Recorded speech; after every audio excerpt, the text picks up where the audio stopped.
Hell, I want my camera to work. Because your butt. Well, every time I turn it on, it shows me a picture of Twitch with the camera crossed out. What? I'm trying to figure out why my camera's not working. Because your butt. You're probably right. Not live yet. I have to pick a picture. We are live. I'm trying to figure out why my Oh wait, camera's not what's that working. card? I know what card I want. Do do do do do do do do do do do do do do do.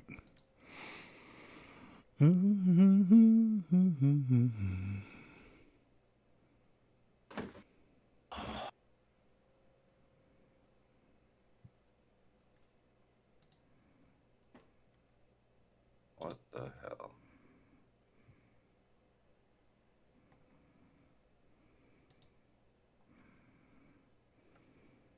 No, why does this say Twitch virtual cam? That's not what I want.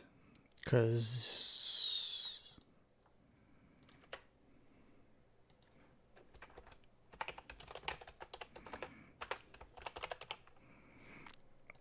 okay. Hold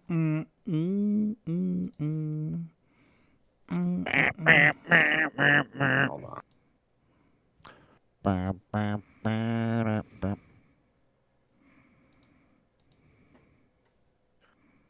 What's this say? Josh needs what? Juice needs judges. Wow. Juice needs judges. Hot take: Tony is terrible at everything he does that tries to be funny. Nah, man, dude. Tony's not funny. I forward legacy, easy. All right, I'll give you that. You're good at that, but you're not funny. I've been funny my whole life. You don't even know. It's called being avant-garde. Ever heard of it? No. Obviously, because isn't that like a piercing place? No, only classless individuals don't know what avant-garde is. Boom. Oh, you don't like when Calvin's peeing on stuff? You don't You don't like when truckers identify with that, huh? Why is my connection so shitty? Isn't it normally? Ooh, that's a loud noise. My webcam's not even on.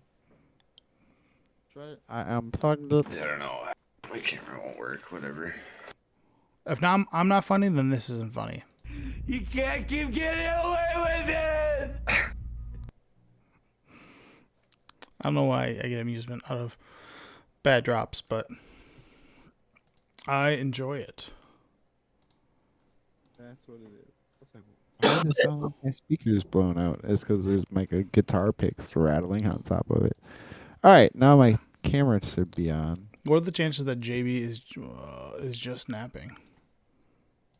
What I did today looked great. Yes, dude, napping is for poor people. You guys know this. No, napping is for old people. How old do you think you are? I know how old I am. I hate napping.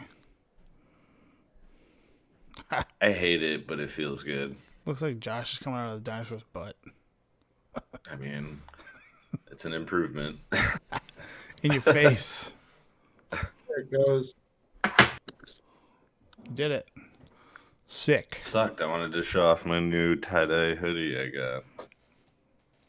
It says I'm enough. Should I put on a tie-dye hoodie to match?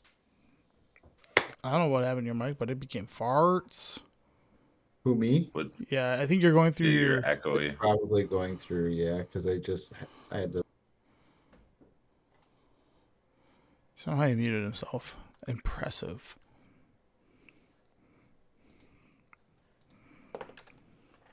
Let's go, little dick. No, I'm not muted. It should There be you better go. now, right? Yeah. Wait, Infinite, Bella, Infinite. Marvel vs. Capcom, No, Infinite. okay. The game sucked. Everybody knows it sucks. They had such a good thing. We gotta make it more casual. Also, it's gotta be really important that it's parts of the Marvel Cinematic Universe. Copyrights suck. Yeah, like the Infinity Stones just changed the entire game. Also, there's no X-Men in it. Like, what the hell? Wait, there wasn't. Was Who there? the Holy fuck No. is an It's X-Men? it's the Marvel Cinematic Universe. That's why it sucked. It's like, wait, you don't have a What? Wolverine in this game? Oh yeah, the X-Men didn't come into the universe until after that game came out. They're still not in there yet. Yeah, they are. We have Professor X in Multiverse. Oh yeah, fair. Yep.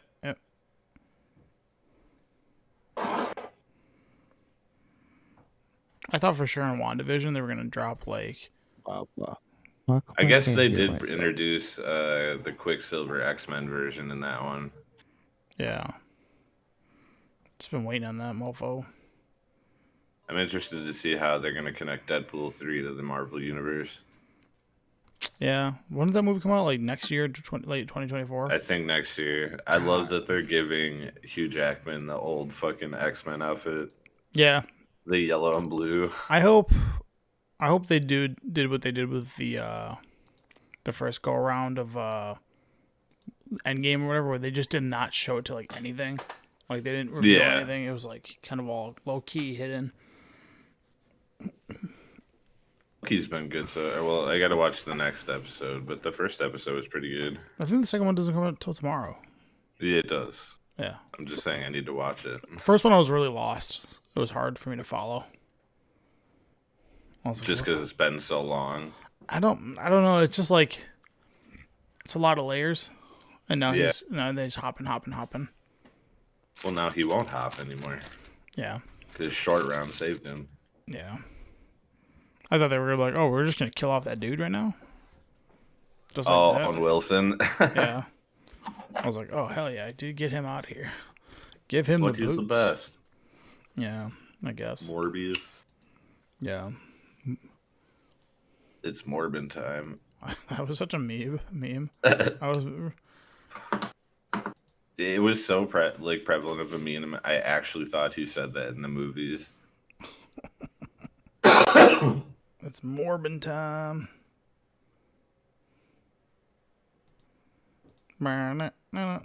So what's getting banned on Monday? We can tap into that. Obviously, judges. Got him. Am I right? That program ends on Monday. Judges are banned. That Why sucks. is Josh holding a Murktide? Huh? Because he's asking, is this the legacy? Oh, I just didn't have a photo of Up the Beanstalk in my arsenal, and I was being real lazy. I was like, Fair all right. enough. I was like, Murktid's ready to go. Mm-hmm. Bum bum bum bum bum bum bum. oh man.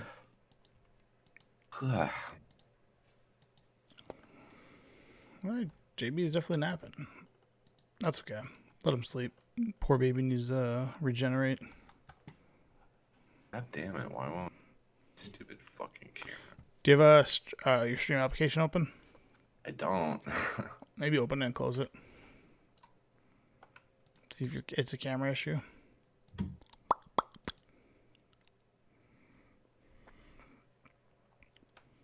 Oh, look pretty for the camera, man. Tell me about it.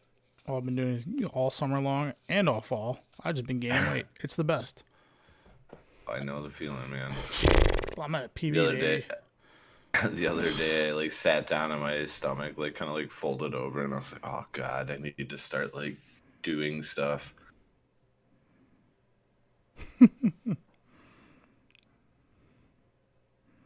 Why did it kick me out of this now? God, Oh, JB's out. Okay, we don't need JB. Fuck him. He's like, I'm out tonight. Bizarre died a long time. I guess I should have Okay. looked at He might hop back in. He's out tonight. Yeah, he said he was. Okay. All right. Alrighty then. Let's go. Let's get it going. Fucking go. All right. I say let's go, and then I don't have it ready to go. 3 cell phones. You got those? 1, 2, 3. Theme song. 3 cell phones. Are you saying 3 or free, dude? Both. Enunciate.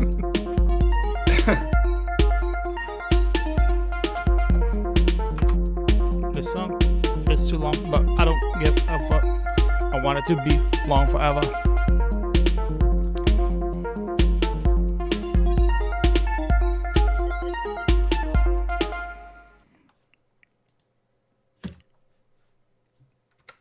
Like this weird pause. You are listening to episode 122 of Paper Player. I'm your host, Tony, joined with Josh and Jeff. And JB apparently found the One Piece game, and due to some of the sizes in there, he has to regenerate. So, Yes, to regenerate. that being said, before we get into weekly magic, connect with us on socials. The best way to do that is find us via Linktree /paperplayer. Like and subscribe to all of our things. Like and subscribe to our YouTube. We're trying to grow there, and then help us on all other social medias. We're trying to be active and help us grow. By us growing, you'll get more content from us, and more content means more wins for you guys in your books, because obviously we are the best Magic podcast, not close. So, Heard it here first. Best in the world. The four listeners, you heard it here. You guys are the 4 best players now in the world. Yep. All right. Jeff, you get any Magic in? I did not. Same. I mean, I played a little bit on Arena, but I really haven't had time. I had to spend like 5 hours working on my car on Saturday. Gotcha. We finally got it fixed, so that's cool. But I had some like family emergencies I had to take care of, so I really didn't get to play any Magic too much this week. But this weekend I will be, because I'll be going to the Legacy event on Saturday for, I think it was Win a Mox. Oh, nice. And that's the one where everybody gets the foil Lotus Petal for entering. Oh, cool, dude. And then Sunday, me and Antonio, I do believe, are going to go to the sealed RCQ. Sick, dude. You I want to play in that. I do. got What, do you have some hippie decisions. festival again, or tattoo? No, because I'm You supposed blew to play Saturday. music there. I got Oh. that show at that place at Yeah. the Mana Vault. That's And then, that's not this so weekend. that kind of though. came up. That's So I next hit up weekend. Evan. I was like, "Hey, do you have time to make music Sunday?" And I was like, "Wait, do I have?" I knew something. I knew I had something, but I forgot. Way to Yeah. mess it up, bro. You did it I'll be okay. again and again and again. What about you, Tony? Did you get any Magic in? Nope. I got magic, and you guys will like this. I'm What'd listening. you get? So my friend Peter hit me up. He was like, "Hey, do you have time to play some Commander yesterday or whatever?" I was like, "You know what? This guy's cool, and I'm gonna go eat a bunch of his edibles." Like, I went over and hung out with him, and ate a bunch of his edibles. So like we played like Commander, and like he plays CEDH, or like all his decks are CEDH or whatever. Good. And I tried playing Perforos at first, Yeah. and I got like stomped. 1v1 And then I Perforos tried to seems play the bad. mill deck, and I was like, maybe I can combo him, and I got stomped. And then I was like, you know what? All right, this is the time for the Gitrog monster. So I pulled out Gitrog monster and proceeded to get stomped. And I was like, wow, if this isn't humility, I don't know what is. But yeah, so Gitrog monster maybe isn't even that good anymore. I got beat out by fucking coin flips, a deck I used to play. Yeah. Yeah, That's too funny. Heads up EDH is but I'm real weird. excited. We're gonna play 4-player EDH tomorrow, That's the real way. so maybe I'll have better luck. Yeah. And then get my magic grease gears greased before I go play on Saturday. Is it this Saturday or is it next Saturday? Who knows? This It's Saturday. this Saturday, so I Oh, need to man. meet up with you on Friday and scoop the deck. Oh yeah, I got you, buddy. We'll go over there. All right. Probably go and play. I'll probably get some games with it on Friday, in between rounds or whatever, just to practice. Yeah, it's a good move. Like, deck is fun. All right. So today's episode, we're gonna do the Doctor Who pickups. These are the cards that I believe that you should be getting from the Doctor Who set that you might be interested in and can upgrade some of your decks. Rank the cycle. This is just something that gets the juices flowing for us to argue. Ache, the eyes bleed. Troll and Toad is out. The Judge program is dead, and we'll do a legacy deep dive on Bant Beans and why you go into the Bean deck. So, that being said. You're missing news on there. You're talking about all these things that dead, but you forgot the news about something that's still alive. I missed it. What was it? I'll cover it at the Yeah. end You got it. because that's actually what I'm also going to start doing too. Hell yeah, dude. So the Doctor Who pickups, these are the cards I think that are actually good from that set. I know there's 4 commander decks that are coming out plus collector boosters, and looks like there's some cool cards. So here's a list of them. I don't know what you see in this flesh duplicate card. I treat 2 it. mana clone. It's 2 mana clone. I just treat it as like a Phantasma image. So if your deck wants Phantasma image, it's cool. But yeah, so you have Everybody Lives. Everybody Lives. I'm hot on. Yeah, that's like the chase card, if you will. I think people really like that card. Flesh duplicate. I don't know, I think this card's strong. The vanishing doesn't seem to be a thing because if you're copying big bad things, that's really what all you want to be doing. And when someone plays a problematic commander or a strong one, you're like, oh, you have a Shieldred? I also have a Shieldred. I have a Shieldred. Yep, My Cyber Shieldred. Our Cyber Shieldred. Cyber Conversion, which is blue, instant turn target This creature card's face kind down. of like this card is. I don't know how I feel about the Cyber Conversion card Why? because normally all face down creatures are just 2/2s. They don't have creature types. Yeah. They're just 2/2 creatures. Yep. And this makes them artifacts. Oh, so you're like, yeah. This does not work against flipped creatures with double sides, though. So if you target a double-sided creature, it does not work. They can't be turned face down for whatever reason. I don't like this card. I think it's like a Pongify that's... I mean, I like, I like it. It's what they, instant, like- instant stop, like creature combo. It also like makes you have to like note that it's an artifact and all that shit. It's weird. So where this is better than like Pongify and all those, it turns the creature, like if you target a commander and you turn it face down, you can't put it back to the command zone. It's still on the field. So it's one of the few ways that, finally like, a way to deal with a commander, Like- kind of like the prison in the moon and stuff. yeah, you're like, I'll put that face down, and now you just have a 2/2. Like, yes, the 2/2 is susceptible That's to a dying. clever way to do it. Yeah, I wish they wouldn't have made it. If it would have just been 2/2 Cybermen without the artifact clause, it'd have been just fine. yeah, but more But- creatures, it still morphs and so forth. But again, you can target like problematic commanders and be like, all right, we'll turn this one face down. Nobody block this. It's a 2/2 vanilla. Leave it alone. I buy a Perforos. Yeah. And then Ominous Cemetery, which is a colorless land. It taps for a waste or colorless. And then it has 5 tap, exile itself, target creature's owner shuffles it into their library. So it's just like a removal land, if you will. It's pretty meh. Astrid's Path, this is a great food card. When it ETBs, it creates a food, and then also when it attacks, it creates a food, and then whenever you sacrifice a clue or food, it explores. So it's a 2-mana 2/2. I don't know if there's any food decks that exist, but this is definitely an addition to a food deck.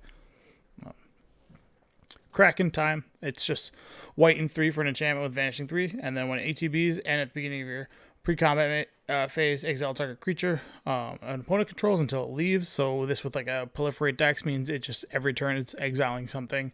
Obviously when it gets destroyed, it's gone, but so be it. Don't Blink. I think we talked about this last week, but it's blue and 1 for an instant until end of turn. If one or more creatures would enter the battlefield from exile or after being cast from exile, their owner shuffles them into their library instead, and then it cycles for 2. Nice card. Good for like reanimator strats, like and stop all that nonsense. Or not reanimator strats, blink strats for all those Chulane and those nonsense decks that blink all day. Flatline, this is a great card because it affects all your opponents except you. This is one of the blowouts with Elish Norn, so it's 2 in a blue. Creatures your opponents This control. is like a. Oh, go ahead. Go It's ahead. still Sorry, you're reading the card. Yeah, creatures your opponents control have base power and toughness, 0-1 until end of turn. So This is like a bad version of an already existing card. is there a better card than this? Sudden Spoiling is a black and 2 split second. All creatures lose all abilities and become O2s. Yeah. So the only difference is that your creatures still stay big. That's the only difference, right? Or maybe Sudden Spoiling says opponent. I can't remember. Maybe it's I don't remember. I'm gonna look it up, but either way, it's just a blue version of it. So I mean, you have a second version of it. Yeah, it being instant's nice. So like when two people go into combat, you can like pseudo fog. You got Everything Comes to Dust, which is white 7 that Convoke. Exile all creatures that share a creature type with a creature that convoked this spell, all artifacts, and all enchantments. So this is just like a kind of a big board wrath, and in a tokens deck, you can wrath everything but your tokens. So real quick, Sudden Spoiling is 2 black and 1, and it's target player, so it doesn't hit every player. Yeah. So that there is differences. Yeah. Perry I'm gonna Brown. make a controversial statement here. All these cards you're picking are white, and white is terrible. I know. Wrong. Well, White is like- white and blue got a lot of upgrades this set, and all the other colors kind of got sucked into like a suspend theme. So I'm just picking out cards that that you can utilize in other decks that aren't suspend themes. So Perry Brown, Dude, white. We'll go on. No. Go ahead. All right, Perry Brown, white and 3. It's your first historic spell you cast each turn has Convoke, and it's a Doctor's Companion. It's a 2/3. I like this because you can make big dumb artifacts cost nothing by just tapping for all your things. All right. Another Auton Soldier, blue 4. So not all these cards are like hyper combative. These are just cards I thought they were interesting. Blue 4 for a Auton Soldier. It's a 0/0 when it ATBs. Copy any creature on the battlefield except it isn't legendary, and it's an artifact in addition to its types, and it also has Myriad. So if you copy a Grave Titan and you attack with it, you then summon a bunch of Grave Titans attacking. So Put Helm of the on it. anything on it, you just get crazy. A lot of the clone effects in this set, and I'm not a big Doctor Who guy, and maybe it's thematic in that way. A lot of the clone effects have the caveat of it not being legendary. Again, it removes the legendary type from it. All right, Dalek Drone, black 3 for a flying menace, 3/3, and when it ETBs, destroy target creature in opponent controls. Yeah. Exterminate. This one says elevate. And then that player loses 3 life. City of Death and the Flux. Well, City of Death are both. This one's a saga for a green and 2. The first thing is create a treasure token, and then steps 2 through 6 is create a token that's a copy of a non-saga token you control. So that way you can stop it from going infinite. Probably great in any token deck, and there's a lot of tokens to be made in this. So there's just like you get 5 copies, 6 copies of them. And it's self-fulfilling too, which is nice. If you don't have tokens, you're just making a treasure token each turn as long as you didn't crack the first one. Yeah. The other one is Red 2, the Flux. It's a saga. When it ETBs, or the first chapter is deal 4 damage to target creature and opponent controls, and then the chapters 2 through 5 are exile the top card of your library. You may play that card in this turn, and the last chapter is add 6 red. Just kind of a draw engine for red. I don't know. For The Sisterhood of Karn. I love this card. It enters with a 1/1 counter onto it, and then it has an ability called Paradox. Whenever you cast a spell from anywhere other than your hand, double the number of counters on the number of 1/1 counters on the Sisterhood of Karn. Obviously, this is like a food chain / squee. Yeah, well, it's like food chain / whatever. You get infinite. However big you need to make it, and then if there's any way, It's crazy with food chain. Oh my god! it's food chain and squeeze. So you just get like an infinite power thing, and then if you find something to do with it, you'll probably win the game. Also, it's doubling the counters, so 2 times infinite. yeah, you got it. The Face of Bo, 1 in Jeskai. I know we talked about this many episodes ago. Hang on. You could say it like Jeff. Jessica. Jessica. Tap. You may cast a spell with suspend from your hand. If you do, pay its suspend cost rather than as a mana cost. Activate only as a sorcery. So, I don't know what's like the biggest and baddest suspend card. Is there an Armageddon spend? Okay. Is there There is an Armageddon suspend. It's like a balance actually. restore balance? Yeah, Okay. there's balance. There's not an Armageddon. There's not like an obliterate one. No. For some reason, I thought there was. I know there's a Wheel of Fate, so that one's all right. This Last Night Together, I did not mean to put that on there. That thing sucks. Don't. I'm not reading it. I meant to be. There was the other one that gave your things Cascade. Cyberman Squadron. It's 7 mana.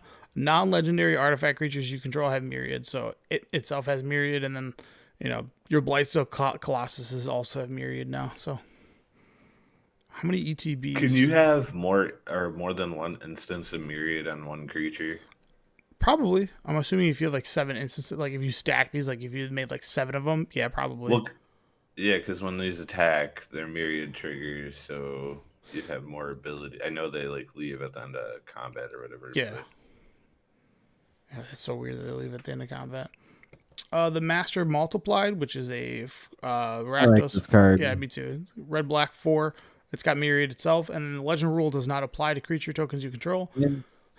So many people get it so wrong. Stops Myriad I've, from like, gotten it sacking. Yeah. Someone tried to tell me it doesn't work with Fable of the Mirror Breaker, and I'm like, what are you talking about?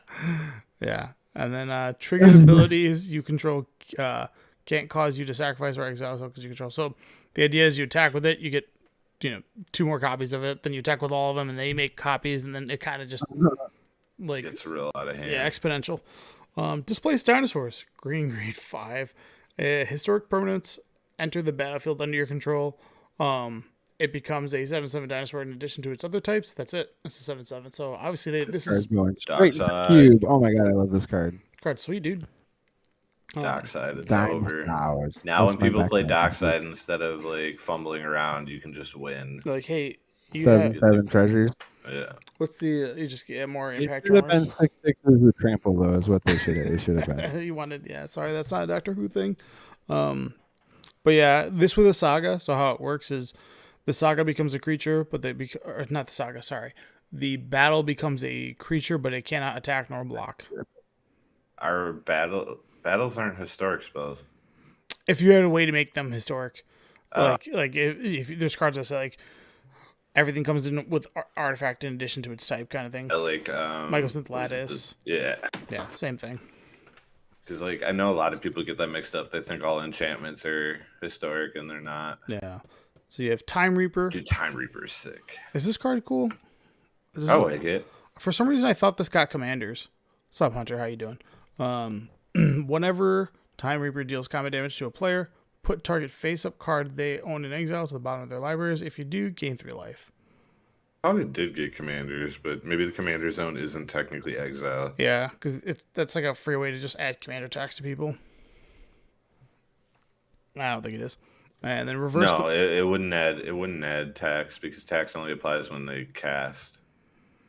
No, I'm saying like what I'm saying. You put it to the bottom of their library, and if they wanted to go from the bottom of the library to the top of their library or whatever, or to put it back at the command zone, it'll cost them 2 more commander tax, if I'm not mistaken. Maybe it's not. I'm pretty like again. I could be wrong. You could be right, but I'm pretty sure tax only applies if you've casted the creature. So if you cast the creature, then it dies, and you put it. I thought anytime that you put it to the command zone, it adds tax. Anyways, Yeah, I don't know. yeah, it doesn't matter. Don't play EDH enough. Reverse the polarity. either. Blue 1. Choose a counter all other spells, which I thought was pretty cool. Switch each creature's power and toughness until end of turn, and then creatures can't be blocked. So it's just like a super counter spell that's got a ton of things. You can also politic with this because you could have someone with a big like group of creatures and they want like there's a problem at the table. You can be like, hey man, I can make it so their creatures can't block if you attack them with everything. Oh yeah, or creatures can't be blocked this turn. So like they just go like attack. You have to wait till after they've declared attackers to make sure they don't like hoodwink you. Like, all right, You. yeah, like, do your attacks and then I'll cast this. And like, JK, I ain't casting this. Get blocked. I got him. Just kidding. Get blocked, fool. And Nanogene Conversion. Choose target creature you control. Each other creature becomes a copy of that creature until end of turn, except it isn't legendary. There's a lot of things in here that do that. I don't know what the deal is with that. That's like a theme. I think it's just because it's a commander deck and like a lot of these blue cards are coming out of the doctor deck and there's a lot of legendaries in that deck. So Oh, yeah, like fair. to make these cards work, they have to say that. Yeah. Then you have Carvestina, Carvanista, I think. Yeah, Carvanista, Loyal, Lupari, whatever that means. It's got adventure, humans you control gain indestructible until end of turn, and then it's 5 For a mana. green and 1. Yep, and then for 5 or green and 4, it's a 5/5 vigilance trample haste. Whenever it attacks, put a 1/1 counter on each human you control. So this is a pretty easy like addition to your Humans, yeah, seems good. And Yeah, I then like this lastly, card. Cyberman Patrol. Artifact creatures you control have a flick 3. Seems good for 2 mana 2/2. Agreed. I like A that. flick 3 is pretty good. Yeah, don't block my stuff, dude. All right, Rank the cycle. here we go. All right, dudes. Oh my god, really? Right on time. Yeah, all right. So rank the cycle. Only 3 of these see play? Or, well, I think now only 2. I thought, yeah, I don't all but the Do blue they one. all see play? All but the blue one Right. has seen play. So this is the Chancellor cycle from New Phyrexia, which you got Tangle, Forge, Dross, Spires, and Annex, and they all have like triple of their color plus 4, and then they all have a pre-game effect. So Chancellor the Annex has a pre-game effect of revealing it at the start of the game, and then the first spell your opponent casts, it's countered unless they pay 1, which is obviously a busted thing to do. The blue one, they milled the 7 cards, and then it has an ETB of targeting an instant or sorcery from their graveyard, and then you can cast it without paying its mana cost. Chancellor of the Dross has a drain effect. When you reveal it, they lose 3 life and you gain 3 life, and I think it has an ETB, or at the beginning of your upkeep also does that too. Hold on. Yeah. The red one, it creates a 1/1 goblin, and then when it ETBs, you could create X 1/1 goblin creatures where X is the number of creatures you control. And then the green one is just create a green mana in the beginning of your you may reveal this in the first main phase you have, you get an additional green mana. So, what's the number one? Probably the Chancellor of the Annex. The It's white a- one. Yeah, the white one's number 1. I think so too. I think green is actually number 2. That was played for a minute. Which one? The green one. The The green, green one. one was. it was Isn't it like banned? no, it was in modern in Belcher for a while. They don't play it anymore, I don't think. But No, but they've got think some, it they've got was some in- upgrades. the black one saw play in that stupid mono black deck that can kill on turn 1, but it's like awful. Yeah. I like the red one in E EDH. Well, yeah, the red one's good in EDH. Like, I remember seeing play in standard for a little bit, and then I don't think it ever saw play in any goblins deck in like modern or legacy. There was a meme deck with it. I I don't think- remember what it was. I think it goes white, green, black, red, blue. It's pretty close, yeah. Yeah, I mean, I think the black and the red one are interchangeable for placement, but I think blue has to be last. Blue one is horrible. Card is terrible. Yeah. Mill 7. Gotcha. Yeah. This cycle was pretty like I mean, I guess if you have all 4 opening hand, you're milling your opponent for 28.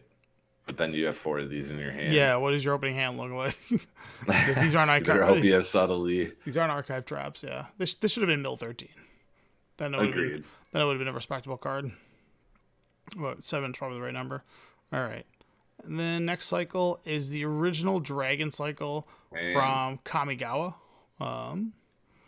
You got Yosei, Kaiga, Kokosho, Ryusei, man. and Jugen. I think, well, I feel like the Well, black the one black has one is to be banned in everything. Well, no, it's not banned in EDH. It's legal in anymore. EDH now. Not anymore, but like he He is probably the was best. banned in everything. I looked at Only I looked at the price on Kokoshu. They're like $20. Even Yep. the new printing of it, it's like $20. This is like a very loved isn't card. the blue one up there too because of the And game then if you control? go way back when to like Kamigawa, the white one was actually the one that people were winning with. Yeah, that was the absurd one. That one, like, there was ways to reanimate it and then sacrifice it, and then just keeps making them skip. Like, you attack them for 5, sack it, go. They don't get it on tap step. You get to go. Like, say, like it was one of the more annoying ones. And like how legend rules worked back then, you were able to like clone it and like kill both of them and double up the effect. But yeah. Yeah, I think Kokoshu's number 1. I think is white's number number 2. Yeah. The green one's the worst. Like that one's like Yeah, The blue one's good too. the blue one's up there too, though. Yeah, stealing because you permanently gain control of that creature. yeah. Well, I remember like back in the day, like when cubes were like still kind of, unique in the sense of they weren't around. People would have like 4 of the 5 dragons, and the 5th one that was never involved was Jugan, just because its mana base sucked so bad. Like green, Yeah, green, 3 3. green. Yeah, for a 5/5 flyer, that just pretty bad effect. Distributes 5 counters. Yeah, greens had much better fatties to like distribute stuff, but yeah. All right, so black, white, Blue, red, blue, red. green. Yeah, green's just horrendous. The red one sucks too, but yeah. I remember seeing that in cubes back in the day. It's a board wipe on a creature. It's fine. Except if they got a like, beans, except if they got a flyer, then it doesn't hit their flyer for some reason. That's true. It's super annoying. You're like, why didn't this just hit everything? It's like, well, red can't kill things in the sky.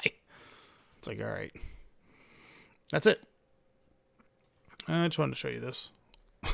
I hate it so much, dude. Dude, Oh I my want God. to so bad. Hang on, I ordered the stuff. It's just on its way. Yeah, The ugliest thing I've ever seen. yeah, that's rough. There's definitely do some practice cards on it. My entire what's it called deck is this way too. Your Oh, Talrand. No. That one's different. That one's all foil. But like my pauper deck, it's like Ninja the Deep Hour and all that. How are you gonna disgrace Ninja the Deep Hour by doing that? I have snaps that are white bordered. Look good. This is what like I practiced on my pauper deck so I can get like good at it. And then Moon City Hacker. Ugly. The pauper deck I never play. I've built it. I've been wishing to play with it. Never gonna do it. Just want to make it hurt. All right, guys. Troll and Toad is done. I've never purchased cards from Troll and Toad ever. Have I you? used to. Did I you? have only. They used to be because, the cheapest I'll be- place to go. It gets auto filled from TCG Player or whatever. Back in the day, like Troll and Toad was like the cheapest place to buy cards. Was it really? Mm-hmm. I did not know that. I thought. No, wait, dude, they've always been overpriced. Well, I know Card Kingdom Josh, was expensive. you say you've never Back in bought the from day, they Troll were and just- Toad, but you were literally the one that showed me how to buy from Troll and Toad back in the day. So I have no idea what you're Back talking in about. the day, it was like they were cheap. They were still like expensive, but they were cheaper than Star City back in the day. Well, this is before like Star City really was huge. This was back when like the second place to buy from was like right when Card Kingdom started up. Yeah, and Card Kingdom was always expensive. Like This is a bad thing to happen though, even though people think it's not. All right, so Troll and Toad, they made a statement. The decision, they've essentially said, like, hey, we're going to stop buying Magic singles and sealed product based on a number of factors. They explained the primary one being selling Magic is simply not as profitable as it once was for the company, and other TCG products such as Pokemon, Yu-Gi-Oh!, TCGs, and CGs were doing better. Another major reason cited by Burns, which I think is the owner of probably Troll and Toad, was that the constant reprinting of valuable cards and the number of variations of these cards made buy list pricing difficult and sometimes resulted in buying cards at a loss as new reprints were announced.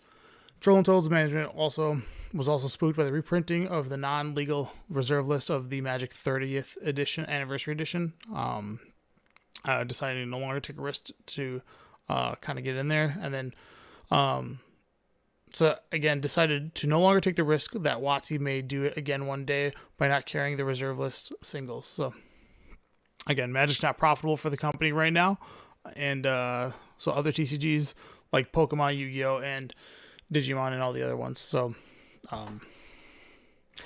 yeah, it's kind of just a consequence of, I guess, so many. From what I understand, this guy's like a relatively newer owner of the business. Yeah. And he was a Yu-Gi-Oh guy. He's actually a Yu-Gi-Oh guy. Okay. So Yu-Gi-Oh, I guess I think the biggest issue with probably Magic is, and it's a great thing for players, bad things for people who deal in the singles market, especially to a large capacity. The sheer amount of cards that get printed, and one being a desirable printing and the other ones being like not desirable, makes it like really kind of bad. Like Shieldred, I know that card's expensive, and maybe that's a bad example, but Shieldred and Elishnorn had like 7 variations. I was like, God damn it, like what the hell? Yeah, there's just too Dude, many. the one Elishnorn itself has like 11 or whatever. It like came out and like it was like, here's this edition and this version, and guess what? There's this version. There's and like this 24 of that Teferi. Yeah. Well, Oh yeah. the thing that sucks about the variations too is like there's like 3 of them that will have the same art, but they'll have 3 different foiling styles. Like, Yeah. so now you're making it even harder to determine which version it is. Yeah.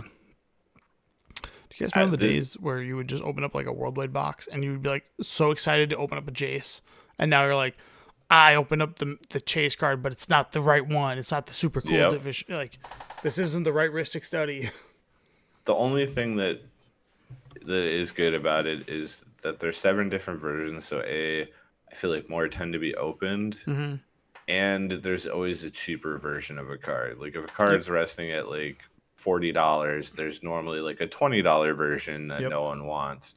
Yeah, maybe ugly, but guess what? It still plays the same as the other card. Yeah.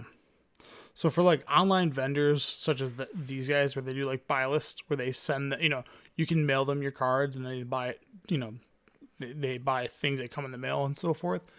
Yeah. With cards like Doubling Season, they may have agreed to like, hey, you ship this out, and they have 40 boxes from different people that all have Doubling Seasons in them, and then they printed Doubling Season in the Commander Master Set, and they also printed it in his Enchanting Tale. It's like, well, we just bought this card at a huge loss, like, because it's no longer. No, it's still the same price. The It card's is? price has not changed. Wow, I Huh? thought for sure it would have dipped because of the It's Enchanting still Tales. $40. It's still $40. Yeah, doubling season is still 40. I thought it was up to like the 80s, but anyways, It was beforehand. So Everyone wants it, before dude. I didn't do one. the reprints this year, it was actually resting around $100. god damn, it's one of those cards. So, yeah, I mean, kind of sucks, but like, So, like, another reason this sucks is if a company like this, where like they probably have more disposable time and income to like focus on these kinds of things, chooses not to do this. What's this say about like smaller LGSs that are trying to sell singles? Like, Right. Now is the time to support your yeah. LGS. So with that being said, like most LGSs are pretty hip to this kind of stuff. Like they look at the new set, or at least somebody in there is looking at the new set and seeing that like cards are being reprinted. Like you could totally be like, oh, they just reprinted Doubling Season in this next set. I'm gonna go to my local LGS and just sell, because you have a $9 one in the case. You want to buy mine for $60, and blah blah blah, and then cheese it in that way. And then they're stuck with a card that they can't flip or sell for $60. But that being said, don't scumbag your LGS in that way, and still try to buy singles from your local LGS. I mean, I don't know if you guys use TCG Market, but there's a ton of card stores on there. So it's not like the singles market's going anywhere anytime soon, but goddamn, this kind of made me look at like all the variants of everything they print. It's like, Jesus, how many cards can we possibly get? It's hard to keep track of everything that's printed now. back 10 years, and you'd Agreed. ask me a Magic card, and I would know what it was. Now, Yeah. there's just so many. Yeah, I think the Commander ones are the ones that I struggle the most with, and not playing Standard, I really don't follow any of those cards anymore. So basically, if it's not in a draft booster, I don't know what the card is. That's fair. All right, judges are dead. Hang on. Wait. Or you can do this. You can do this. Okay, so there's an upcoming ban announcement, and apparently during that ban announcement, they're gonna be The band is on judges. yeah. So as of October 13th, so this Friday, they no longer have a partnership with the Judge Academy. That means no more printings of Judge things, or it's going to be a solo ran community. But right now, if you look at the FAQ, there's no plans lined up. There could be a new system or a new program coming out. We just don't know what that is. And obviously, if they need to keep it hush-hush, they're not going to reveal that. But judges, the Judge Academy, which is something that has like a collective knowledge for judges to use, whether it's a resource center or however you get to the next step of being level 0, 1, 2, 3, whatever the tier system is, that is no longer going to be partnered with Wizards. It's still active. I just don't know how it's going to play out with, your local, like, loss of the, what are those called? Magic Cons? I don't know what they're going to be using from there. So if you need to see anything about the Judge Academy, the transition, they have a FAQ on their site that kind of breaks down. We don't know what's going on next, but it says like, hey, we're not ending this. It's just we're no longer partnered with Wizards. So I thought that was really bizarre. Does that mean like they're gonna be like almost like independent contractors at that point? Like They'll be tournaments- They'll be third party. Like they're not going to be like, I don't know what like the Magic Con's going to use, but unless they're coming out with a different judge program, which they're going to say like, hey, we're going to do this instead of this. Well, I mean, even if they're ending their partnership, technically, like a tournament could still hire them to be judges.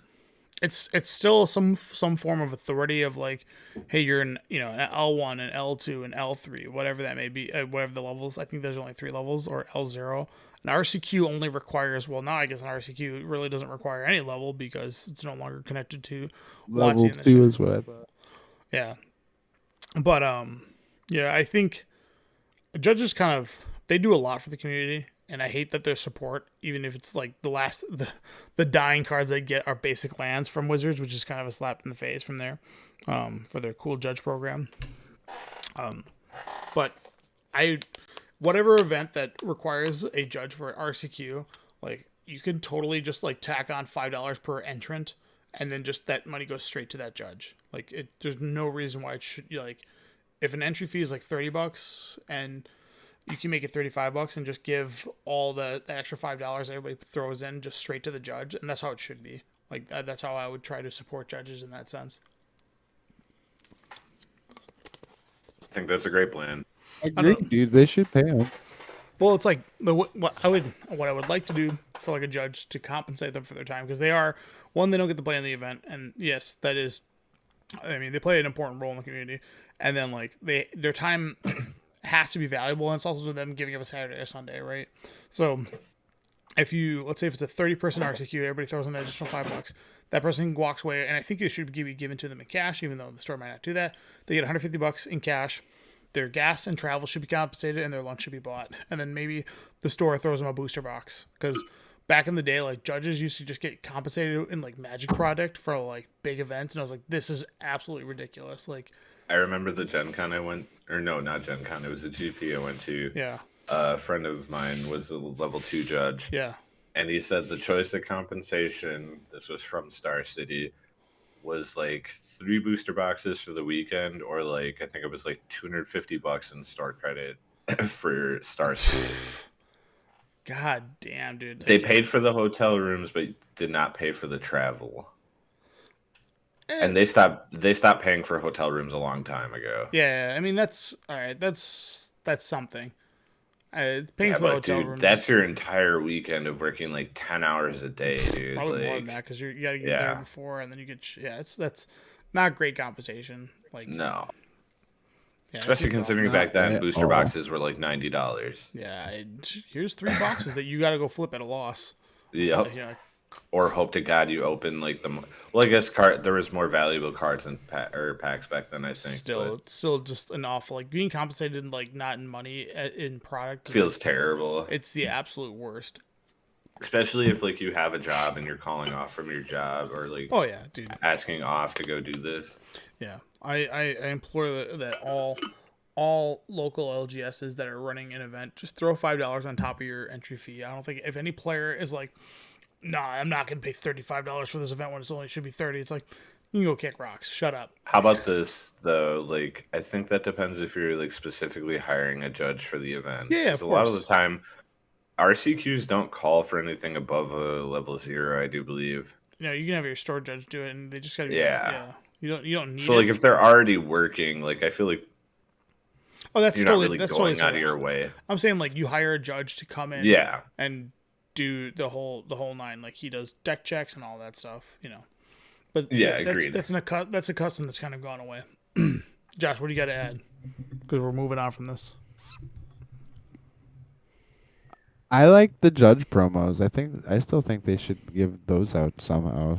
Oh, okay, gotcha. I thought you had I some- think Like, judge. cause like they don't have to have a judge academy or whatever. They can still like If there's still gonna have to be some kind of judge system, there's got to be some kind of like way the Wizards recognizes them. They should still mail them promos. Yeah, for sure. They were handed feel out like- at conferences. I feel like if they're gonna get rid of judges and they like leave it up to like the store or the company that's running it to like handle judge calls, Mm-hmm. I think judge promos will be replaced by like those store promos they're giving out, like how they have the Goblin King and the Yeah. Lord of Atlantis. Those will be the things to replace judge promos, which is kind of disappointing because judge promos are always like really awesome cards. And doesn't judge promos have the ability to break the reserve list because they're technically like not reprint? No, they reprints? fixed that loophole. Okay. That's how there was a Wheel of Fortune, but they fixed it. Yeah, Okay. they've definitely done a couple of those. Like they tried sneaking in Mox That's Diamond so- into that's- from the vaults. I remember And that. because that happened, which is why your epicostal whatever falls apart in court because they've done it before. Yeah, they've done it like Twice. more than that. They've done it on Judge promos. They've done it on From the Vaults. They've done it on Oh, this Magic 30. 30th anniversary, and they've probably done it an additional time from there. I remember when From the Vaults Exiled came out and people lost their mind over. It was crazy because Mox Diamonds at the time were only $50. Yeah. They- Or no, it wasn't Exiled. It was Artifacts. That Whichever was one it Artifacts. was. Yeah. That was Exiled's the one that came with Lackey because that card used to be banned for some reason. yeah. Yes. It's pretty funny. All right. Josh, do you want to go deep into your legacy or do you want to Talk about whatever. Hang it on, was hang on, you hang had. on. I was gonna say you're talking about all these things that died, but Card Sphere got purchased by a new owner, so that's going to stay alive. Which is actually what I'm doing right now. Is I'm filling out my binder on Card Sphere, I've never so heard of that Card I Sphere. can trade. I'm going back. I think I'm going to Me start either. focusing on like my collection and keeping an online collection again, and trading. Yeah, I've done that multiple times, and every A single lot of time fun. the upkeep of like having to Update your binder and I go like- update online. yeah, fuck this. I've gone in the opposite way. Like I have a binder, but like I don't even take it out of the drawer it's in. I've gone from like wanting to trade everything to just keep like getting new stuff to when I open all my Eldraine stuff. Yeah. I was like, all right, these cards might get played. This gets played. We're gonna put a play set away in a box. We're not gonna touch them. So like, I really never have. The only thing that's in my binder is all those Enchanted Tales cards because most of Yeah. them weren't like 60 card playable because I just don't care about EDH. Yeah. All my stuff stays in the box that I purchased it in. So like a set booster box will stay in the set booster box, and then the time that I'm like, oh, I need to go see if I want this card, I'll go over there, look for it, and I go, hey, I have one of these, cool, and then just move from there. Like I've got a. yeah. Go ahead. No, yeah, I'm good. I was gonna say, Antonio saw it and he was like, "Man, I need to do this with my playable cards." I took a 5,000 count box and it's got the 5 rows, and that's all multicolor card or single. Like it's Wooburg going across. So if Yeah. I need like a white card, I have all of them stacked in one pile, Yeah. and then I have 2 more boxes. One holds artifacts and lands, and the other one holds multicolored. Yeah, I got It's single. just so much easier, man. Because I used to keep it in one box, and I'd have to like siphon through the colors, and it was Yeah. just like, oh, this takes way too long, dude. Yeah, I have like it's a broken system, but it's like things Well, that don't I you know. use like the card sorter for like the more important, like probably That's- going to use these more often cards? Yeah, so I have like a 5K of like rares that are just like these are bulk. Like I know these are bulk. These are just sitting here. Once this gets, it's like up to like 3.5 rows, 4 in a rows now. I know these are bulk. And then what I'll do before I get rid of it, I will sift through the entire thing one last time and pull out anything that I either desire or may have potential value, and then I'll ship it. And then there's like a 4K that's looming around of like things that need to be put away. And then I use the sorter when every time I buy a box, I'll sort right away. Like so that like I have a Wilds of Eldraine like set booster right here. That is sorted in a way where it's like rares and whatever. Uncommons Yeah. and commons. Just sorted Yeah. that way and like cool looking cards, and it's just sitting. That's gonna go into the 4K eventually when I run out of space up here. And then my all my playables just go in like a 1K. Like if you can see them, they're all lined up in a 1K like that. Oh, nice. So I have them all set up so you can see they're all by color, and these are like things I find truly playable. And they just sit in there, and then usually once a year I'll go through and be like, why did I think this was playable? And I'll cut it, and then I'll go back into the 5K. And then it just keeps going on and on and on like that. So I know we've talked about FOMO before on here, but like I feel like I have that with like playables. Like I'll put something away when a set comes out. Cause I'm like, this has the potential to be playable. I rather just have it in this box than having to dig through for it later. Oh yeah, for And sure. then I'll come back like a year later and I'll go through and I'm like, oh, I remember I thought this was gonna get played. It didn't get played. Right. And then I go to remove it and I'm like, oh. Because too many times have I been burned with like I'm like, oh, this card's not playable, and I like either get rid of it or I put it away, and then 4 years later the card like sees play in some random deck and jumps up to like $50 from like 50 cents, and I'm like, god damn it, I knew I should have had this ready. Yeah. So I just put them in there. When I sorted them though, it's a 5,000 count box, and it's funny, the red row is like almost filled with playables, and every other color is like just below a third. Yeah. Just like, god, I've played red too much. Right. Yeah. Like if I go through my 5K right now, I know for a fact there's 2 Kokoshus sitting in there. Like I know I have Eternal Masters bulk in there, and I think that's one, or Iconic Masters. I think that's one that came out. I know there's Iconic Masters bulk in there, and I know for a fact that there's either 1 or 2 Kokoshus in there, because I'm like, last time I sifted through this, I saw Kokoshus. Like, I know they're in there, and now that I know they're $20, like I'll one day when I need a Kokoshu, I'll go and pluck it. But until then, it's just gonna sit in a box. What I really hate is, you said you had that one box of like random rares that like are bulk. I have one like that, but I just call it the EDH box because it's where you got to find all that random jank to put like casual decks. Oh yeah, for sure. And I always get upset when I go through there because I get to like the Strixhaven cards and I'll see a green mythic and I'll think it's natural order, and it always ends up being channel because I don't know why they decided to reprint that terrible card that can't be played anywhere. Yeah, that's like the worst feeling ever. Like, why did you print this? It literally is only played in Vintage. You can't even play it in EDH. You can sneak it into a queue, but again, ugly, stupid. Yeah. They should really refrain from like feel bad rares. Like, this is iconic. I don't care. Like, I don't care if it's a feel bad like a bulk rare as long as I can play it somewhere. Like, you really think the common person buying Strixhaven is gonna be able to play channel? Right. No, they're gonna try to play channel and be like, I don't even know what this is good for. Yeah. Exactly.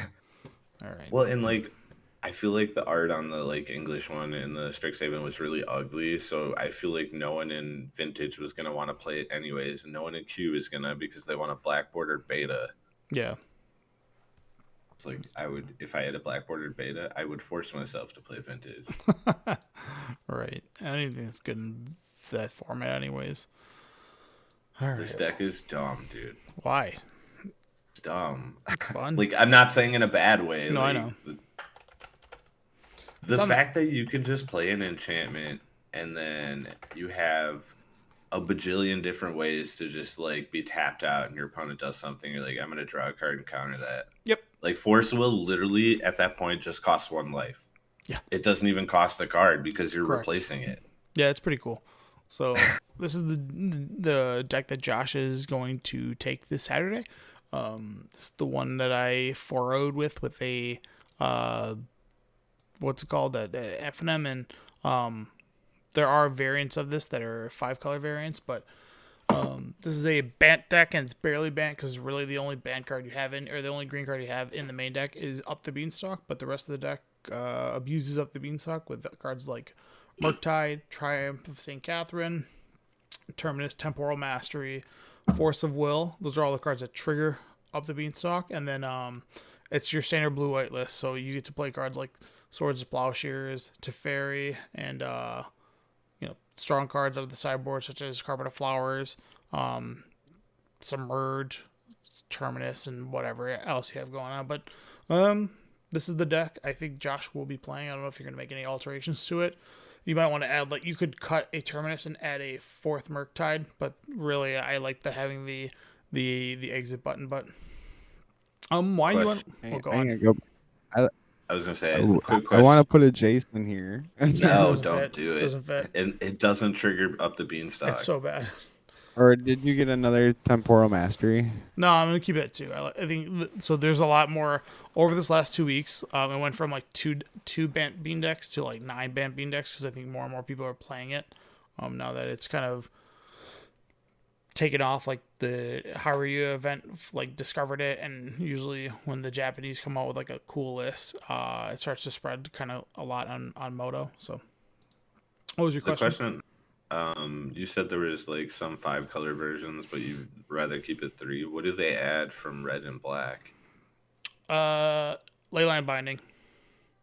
Oh, And so it's just to make yeah. leyline binding better. Leyline Binding, Minsk and Boo, fourth or go forth, Airlings or whatever it's called, and Ziori What is on that? pile. We can talk about it. I'll show you it. But why Bant Beans? Yeah, you get to play Swords of Plowshares. Swords of Plowshares is hot right now. Yeah, and I want to play this Triumph card. Yeah, Swords of Plowshares is the shit right now just because there are so many Orcish Bowmaster decks. And the Orcish Bowmaster deck, the premier one, is playing 4 Reanimates to reanimate Orcish Bowmaster. So, like, putting it in the graveyard is a real bad choice. Triumph of St. Catherine just lines up really well. And, I mean, you're playing all these cards that cost 5 or more mana, but the reality is they only cost 2, and you get the draw triggers off them from up the beanstalk. Yeah, and Triumph is just the Lifelink, well, bro. the other ability is like pretty surprising. Like, it comes up more than you think. Like, you're like, oh, because you're a Ponder and a Brainstorm deck, so you can find that card pretty quickly. Like, some of the time it'll be the 7th card, but usually if it's not within like your top 3 cards, you probably already shuffled off a fetch anyway, so it's gone. But there's 4 copies of it in the deck. Why play this over the 5-color version? Your mana base is easier to Easy. yeah, you just go like you need Tropical Island for the turn that you want to play a Bean, and then aside from that, your Tropical Island's just there to increase your Prismatic Ending up to 3 if you need that converging up to 3 colors or Sunburst, whatever the hell the ability is. And the entire deck, aside from Murktide, operates off a single plains and a single island. So like Blood Moons are like effective against you, but again, if you go island, plains, and then a non-basic, you can have a Prismatic Ending, tag a Blood Moon, and then set yourself up to go like Murktide, So you only need double blue once to get the Murktide rolling, and then a green a singular time to get 1 Beanstalk. Now if you get multiple Beanstalks, you get crazy.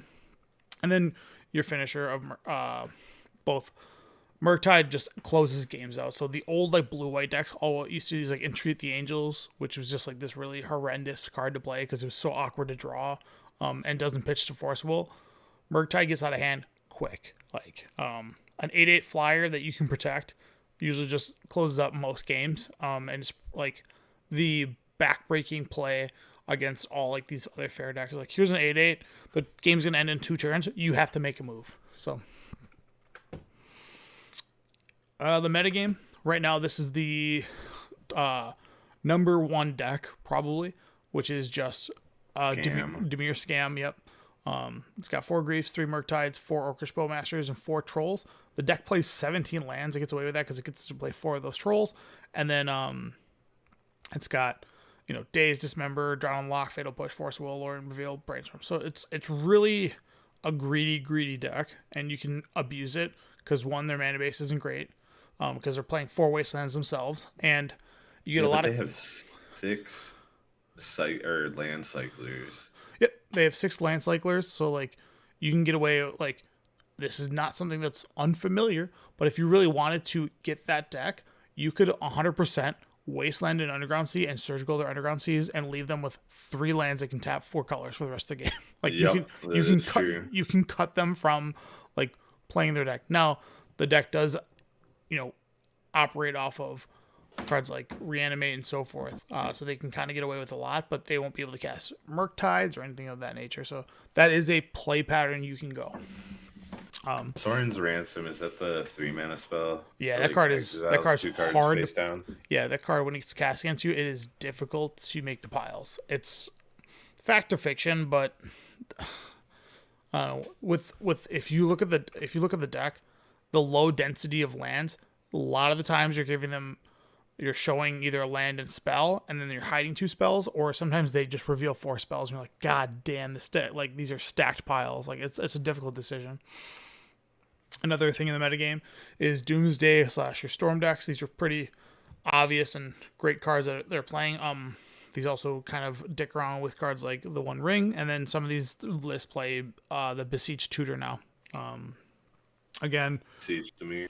Yeah, Beseech the Mirror. Yep. Again, just your standard Doomsday deck. This is just something you're going to be prepared for. The thing about Bant Beans, you have 4 Force of Wills and 2 Force of Negations that should help you in that matchup.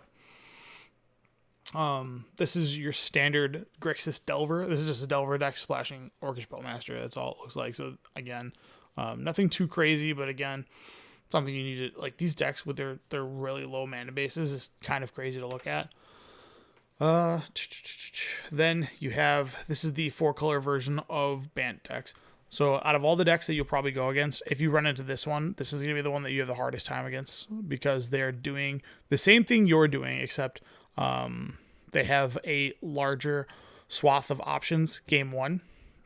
And their mana base looks atrocious, but with fetch lands and Lorien's Reveal, like, that's just no longer the case anymore. And Minsc and Boo and Uro are very difficult cards for you to deal with, and same with cards like Force the Airlings and that. So if you go against, don't you just Swords to Plowshares arrows? You can, but I mean, you run out of those, and the problem is your Swords to Plowshares are not good against Minsc and Boo, so you have a bad matchup there. So if Minsc and Boo does land, like, you're in a bad spot because you have to find a way to attack it. They're also playing Force of Will.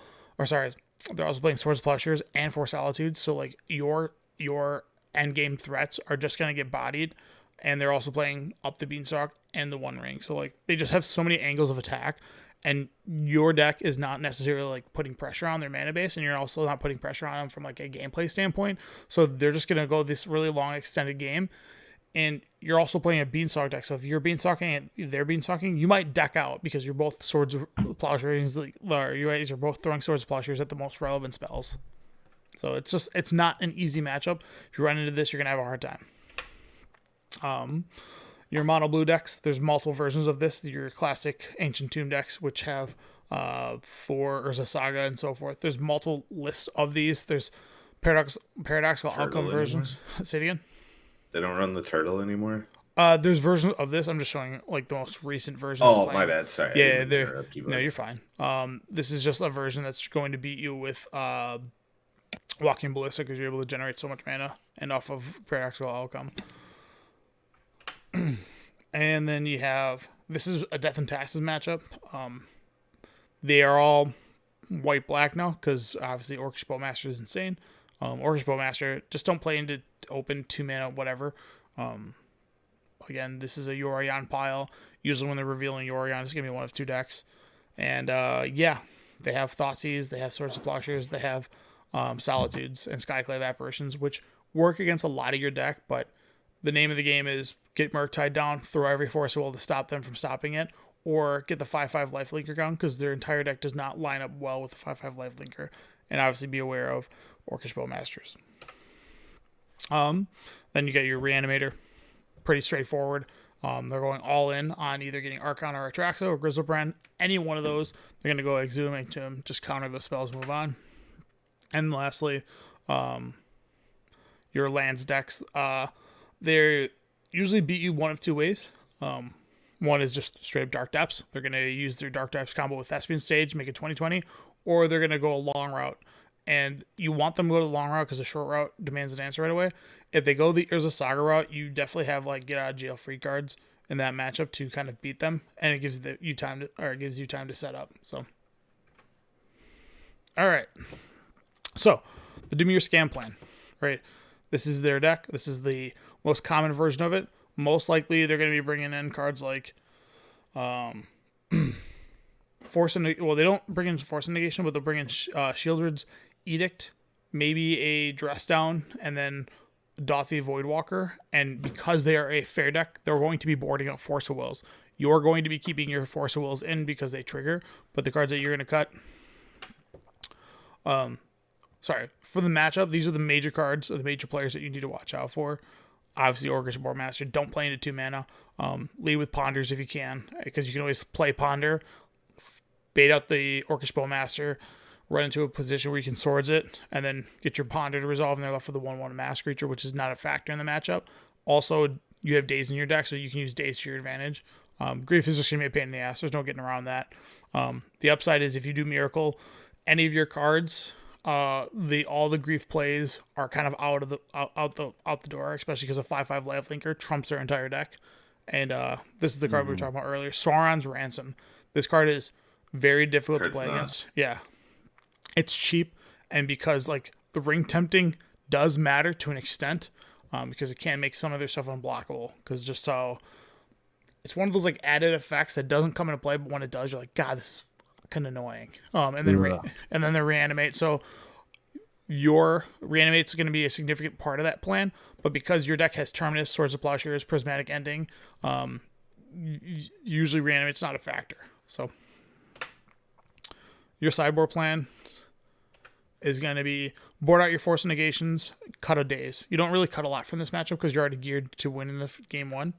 And you're going to be bringing in 2 Carpet of Flowers and a Veil of Summer. That's really all there is to it. You want to keep a singular Daze in at all times. And the reason for that being is because you have Mystic Sanctuary. So you're able to bounce your card back up, put a Terminus back on top of your deck, put a Swords of Plowshares. You can rebuy your Swords of Plowshares multiple times by one fetching, getting a Swords of Plowshares on top of your deck, or whatever you need it for. So you're going to keep that. Carpet of Flowers is going to end that matchup pretty quickly, because they have 3 lands that like they need to produce colors, and they have 1 swamp. So the rest of their decks that is colors oriented is that, and they have no main deck way and no sideboard way to deal with the Carpet of Flowers. So if you have an opening hand of just like Carpet of Flowers fetch, like you just lead off with that, and that will dictate the entire game because now you won't have mana issues. Also can get you up to a 4th color for Prismatic Ending if that matters. I did get to utilize it in Kill a Grief with Prismatic Ending. Nice. All right, Doomsday. Pretty simple.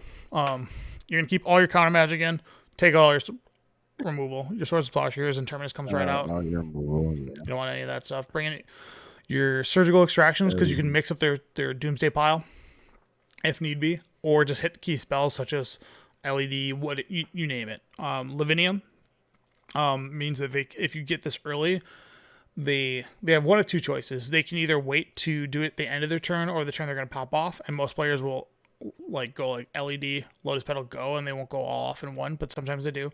And then Aether's Word Cadness keeps them honest, because they can't do multiple spells in one turn. They can't do like a Ponder and then something. They have to choose their spells pretty wisely. And then Veil of Summer, obviously to protect you from Thoughtseize, Griefs, and then Force of Wills, or Force of Will effects and getting in counter wars. Like Veil of Summer is just like the trump and all that, so utilize that. 5 color. This matchup, I don't think you can win. You might be able to sneak some, but the fact that they get to bring in Pyroblast is pretty problematic, and they're also playing Carpet of Flowers too. It's just a tough matchup. I don't really know if there's a way to like. You have to like cheese them. Like they have to keep like a rough hand. You can kind of get away with it. But in that matchup, you're gonna keep some Swords of Plowshares in, but you're gonna take out your removal just because. Like when you play Swords of Plowshares and they go like Minskimbu, it's pretty embarrassing in that matchup. Or 4th Arrowlings or whatever it's called. Like you're just gonna get bodied by those cards. And That's then the one that makes tokens, right? Yeah, it makes 2/2s and then become the Monarch. Yeah. I'm the Monarch. You're probably gonna bring in a Submerge because it's great. Carpet of Flowers, same thing. You're gonna play that same game where you're gonna try to utilize their mana base that is X amount of colors. Your Blue Elemental Blast is strictly just there to counter the 4th Airlings and their Minskimboos. Those are 2 cards that you like have a hard time dealing with, and then Lavinia to stop them from playing like Solitudes for 0 or whatever, and also stop them from Force Willing. And you might be able to get away with a couple Wasteland plays, but they do play Life of the Loam. All right, so I didn't get have time to make more, but the next thing I was going to talk about is your Death and Taxes matchup. Basically, an Aether Vial is going to be the crux of the matchup. If they have an Aether Vial, you're going to have a bad day. If they don't have an Aether Vial, you can beat them pretty good. Cards like Terminus, excuse me, cards like Terminus are going to be key in this matchup, and you're going to honestly use your Teferi's as bait. You want them to Right. Skyclave Apparition your Teferis. Yeah, like let them Skyclave your Teferis. They're not that important in the matchup. They matter to a degree because they can stop Orcish Bowmasters from getting you. But again, if they have an Aether Vial in play, like you need to make sure that your prismatic endings matter in that matchup. And then they have a few other cards that sort of matter. So Recruiter the Guard can be a really annoying one because it's literally a tutor for any card they need in any situation, whether it's Skyclave, Solitude, or Bowmaster. Also Lion Sash, which that matters very little. Hopefully they keep in their Thalia's. Thalia is a joke card, but if you look at your deck, you have a 5/5 lifelinker that hoses their entire deck like heads up.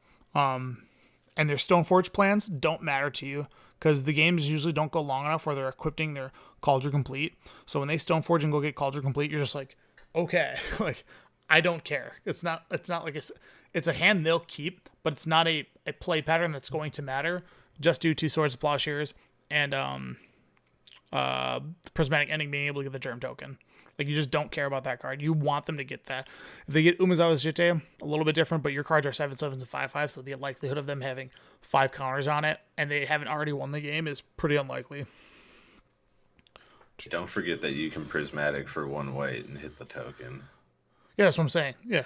No, I was telling Josh. Okay, yeah. You can also just throw 4, 5. You can Prismatic for 7 and trigger Yep. up the Beanstalks if you Yep. want to. You can get crazy with it. You just put as much as you want into X.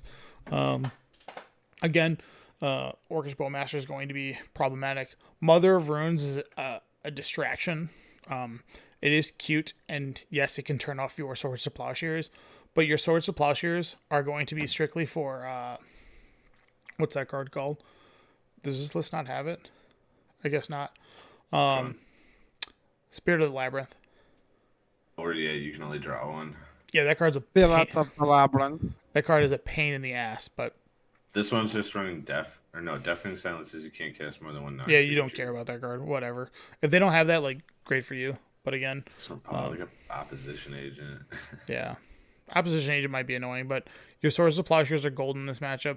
And then you're going to be boarding in 2 additional, like you're bringing an additional Terminus and a Supreme Verdict because that's going to be your cards that reset the board. At any point that you Terminus, it's usually like a 1-for-5 or a 1-for-4. And the beauty of it is, like, you play a 5/5 lifelinker and they can't Solitude it, or Swords, if they can't Swords or Solitude it, you're going to be in like such the driver position because all their cards just match up really poorly. Now, they do have a Lauren that you have to be attentive to that can blow up your Beanstalks, but that's just the way it is. If they have it, they have it. Oops. Let me see if I can go back 1 page. This one here. The St. Catherine Legendary. Nope. You can have 3 in play. Nice. For some reason, it's not legendary. Don't know why. Delver deck's pretty obvious. You've played Delver. You should know exactly what you're bringing in this matchup. The one nice thing is there's not a lot of boarding that you have to do. You're only boarding like 4 to 5 cards because like you don't have to board out 4 Force of Wills anymore because Force of Will is good with up the Beanstalk. There might be a matchup where you have to cut 1 or 2 Beanstalks, but like in those matchups, those are usually like your aggressive red decks, the ones that play Blood Moon on turn 1. Like Right. you don't want to be stuck with a Beanstalk in your hand. You want to kind of get them. All right, that's 4 color control. Artifact blue decks, they play like a combo deck again. This is where your Serenity is going to come in. Serenity is a nice one, and you're probably bringing Serenity versus other decks too, but that's just a 1 and a white enchantment. At the beginning of your upkeep, destroy all artifacts and enchantments. They can't be regenerated. This is a way to like clean the slate. You're like, we're getting rid of everything here.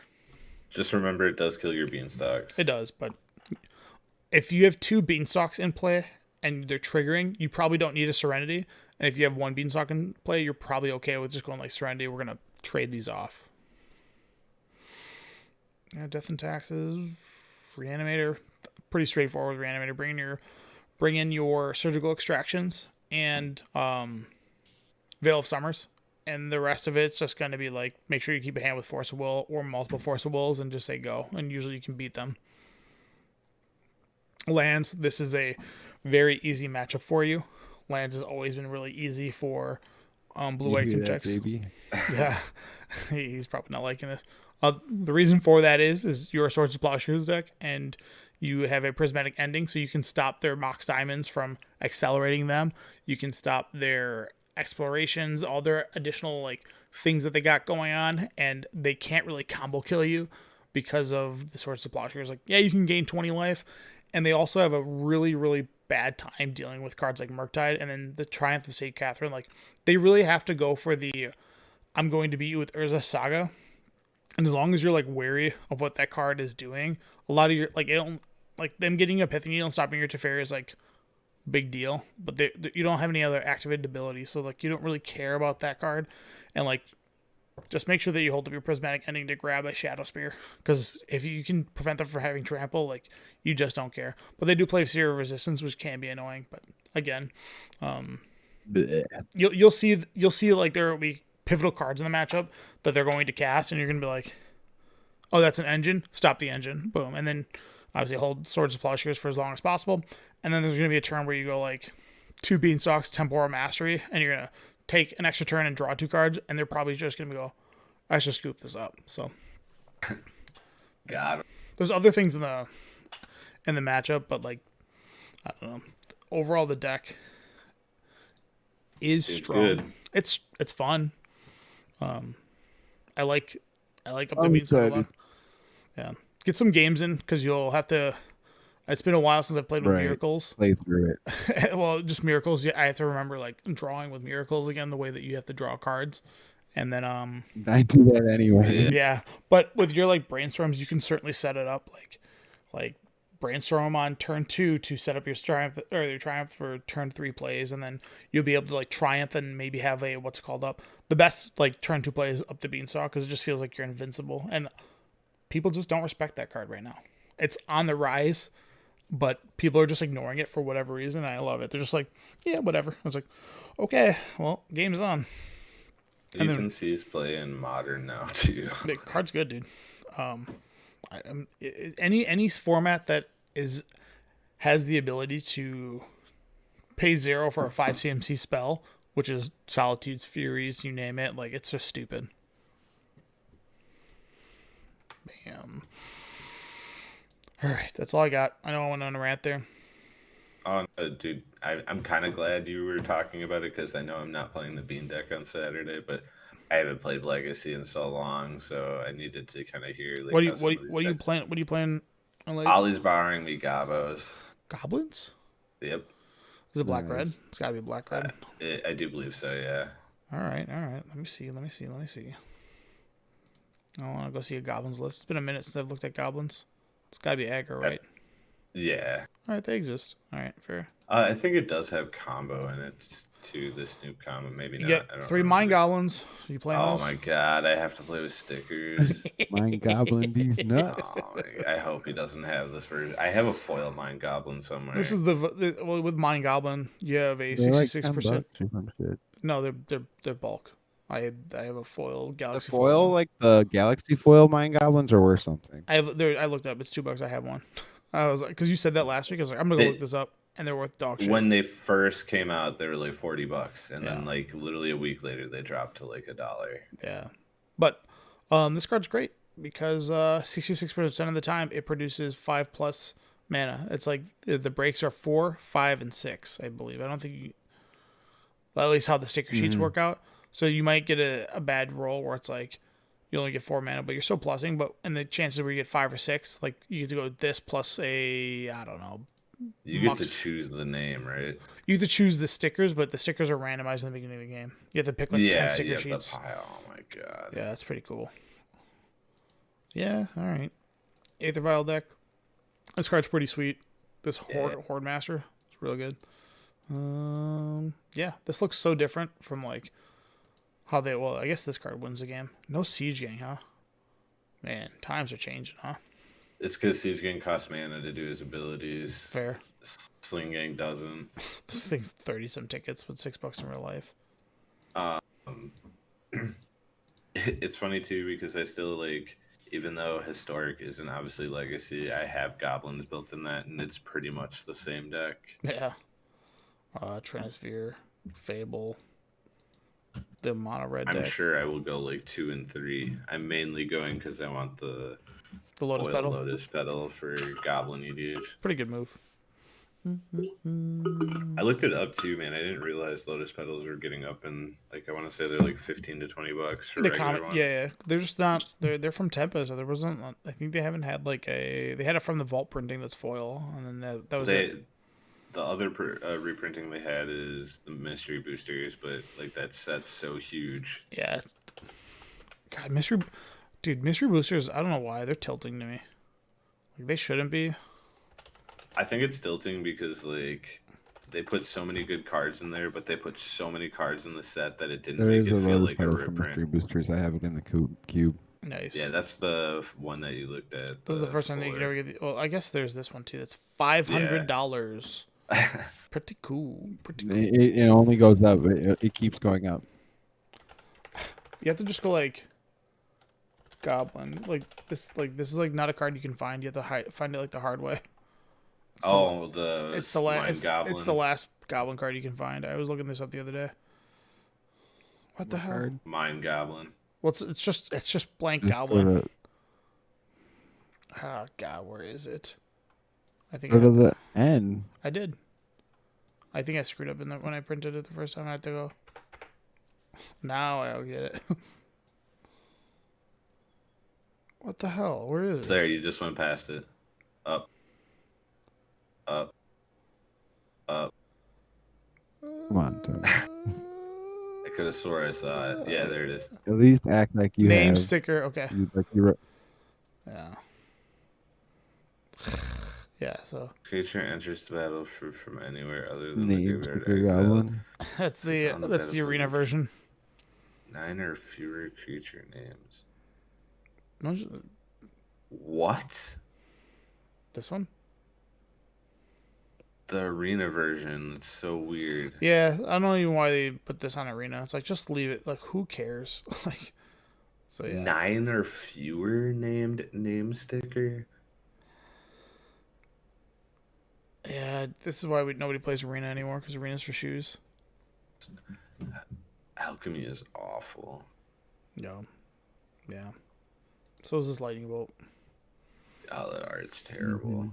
All these arts are just like not I great. still remember I was gonna get that one from JB, and then we opened it, and they were literally like circles. I was like, I don't want this anymore, dude. Is it worth anything? I like those, man. Not bad. I'm a big fan of the Street Fighter fan. I really like him too much. I like the Strixhaven ones. A huge fan The of Japanese ones. This one. Magic Player Rewards.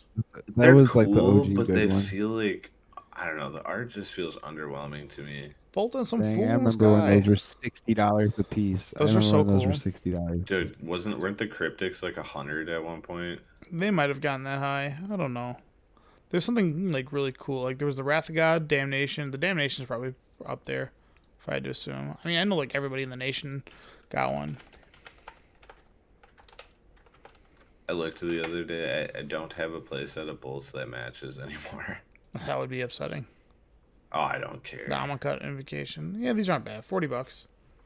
That's still pretty high for a card that sees less and less play. Yeah, it's something about Damnation. And it went from like No, only it's having like just like a 2 couple reprints speed. to having like 7 or 8 now. Yeah. Wrath of God Oh, is super should I open cheap. up my 30th anniversary and try to get this $450? Why? It's made up. It's made up. It's because nobody opened these things. So these cards are like Dude, what's the Wheel of Fortune's like 250 from there. yeah. It's because they're not on the market. So there might be like 4 on the market, and they can basically set their price at. And anybody who's truly trying to collect a set of the 30th anniversary like has to Pay it. yeah, you have to pay because they just like so many people that bought them. Like I'm one of them. I just have it sealed because I was looking to draft with it, and no one wants to do a draft because everybody's pussies.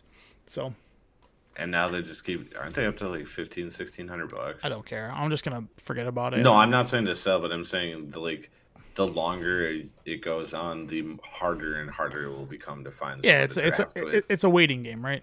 Like Who's the gotta like? be- Yeah, who's the You guy? gotta Who's- go to Gen Con, like join a like group chat or some shit or a group and be like, hey, who wants to draft this? Yeah, it's not an easy product to move. That's for damn sure. Like, it's not something I'm able. I mean, let's go to TCG Player and see if I can find it. Whoops. God damn it! Put it over here. You gonna get any of the Doctor Who stuff this weekend? Nope. That, as Watsy would say, that product is not for me. I really don't care about it. Let's see if I can find. I almost want them because like there's good reprints in the Commander decks. They have Horizon lands, like slow lands. Yeah, so they're like Like here. 13. That's like a cheap price, right? But Yeah, that's not terrible. No. It's only $300 more. But it also these came out. You what, can end of probably last find year? it. You can probably get it for what someone paid if you go on Facebook. probably less than that, honestly. They're probably moving it at that price, but like What's it say for buy list? Listed, but it doesn't say no, probably doesn't have buy one. list. Yeah, this is like a. They're getting up there a little bit. Like, we're all waiting. Everybody's waiting for it to hit the 2,000 like to double up, right? And like, Yeah. I should have bought 2, but I mean, whatever. Like, spending 1,000 on it felt bad in the first place, and then Right. like the Black Lotus. Like the Black Lotus out of here is worth infant. Because it's the Black Lotus. Where the hell it is? Black Lotus. What? Do they even have any listed? Is the question. I don't think they do. Oh, here we go. So this one's still. There's no listings on this. So it doesn't really. There's one listing of some guys for 3,500, and then 1,000, bro. 35,000. And this guy is there's one on here. Couple. 4,500. So if you open up a Lotus, if you gamble it and open up a Lotus, it's you make your money and then some. Assuming you can Yeah. move it. But that's if you open it. Otherwise, there's the chance you open 4 packs and your best card is a Sarah Angel. Yeah, there is that too. Sarah Angel. You got dual lands. Yeah, I mean the dual lands aren't great. They're I mean, 250 still is pretty. the retro decent. frames. The retro frames where it's at. You can get down to those. That's medium. You get your money's worth back on those. But I mean, if you get 2 duels, like you get half your money back. But really, it's like you're just hoping to hit power. Like you hit power, you hit it. Like I that's think good. the Underground Sea is like $500. I think so. Let's see what I want to see what Time Twister is. Actually, Time Walk. Time Walk, probably. No, yeah, Time Twister because the EDH is probably worth more. Yeah, if you hit any power in here, basically you're gonna hit. Look up Time Twister. I bet you that's more than Time Walk, even. Because this is the ultimate proxy for EDH. The hell That's Teferi's Time Twist. is Time Twister one word? Yes. Well, I guess it is. They don't even have the other one listed. Yeah. Just this Oh, one. they don't even have the retro one. Yeah, so two And that one's almost $2,000. Yeah, and it sounds pretty good. Hang on, I opened an old bordered Wrath of God, an Underground Sea, a Stasis, and a Fast Bond. So I broke even Are you talking about from the opener? I mean, from the sim that I just opened. maybe we'll do a reel where I open it up, right? Pop off my reel. Once we get to 5,000 followers on YouTube. Yeah, okay. Yeah, I'll do that. All right, Is Josh, hit it. Homemade Halloween costumes over store bought. You heard that, nerds? Get out and make a Halloween costume. Did you ever make one? It's Wednesday, my dudes. Did you ever make one? Zippers. Make it. Go Oh, yeah, spend he's money done on it a before. hobby other than cardboard. Actually, if you wanted cardboard to make a costume, that's cool. I made a homemade Luigi costume when I was younger. I did a homemade Vision costume like 2 years ago, and my cape was a towel. And then my girlfriend like painted my face red, and she had like, you know, those little gems you can put on like your nails and stuff, and she just put this tiny little gem on my forehead Sounds pretty as tight. the Infinity Stone. You remember all those memes with Vision? No, I don't. I remember the. It's Vision where he's wearing like the black turtleneck and like the necklace. Yeah. I kind of looked like a DIY of like what he would look like if he actually looked like Vision. This was happening for a I while. was The I was legit looking at like makeup tutorials today to do like mushroom makeup. This was like a meme for a second. I don't know if you guys remember this. The Sub-Zero jeans. Oh yeah, You just I do. see it, dude. Right. I was getting a kick out of these. These made me laugh. There's people putting jeans over themselves.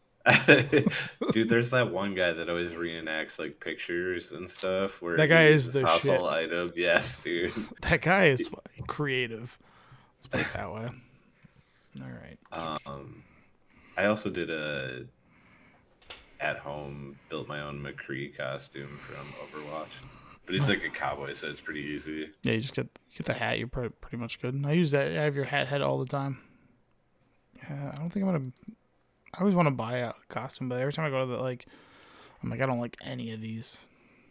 Unless you're doing like classic vampire or something.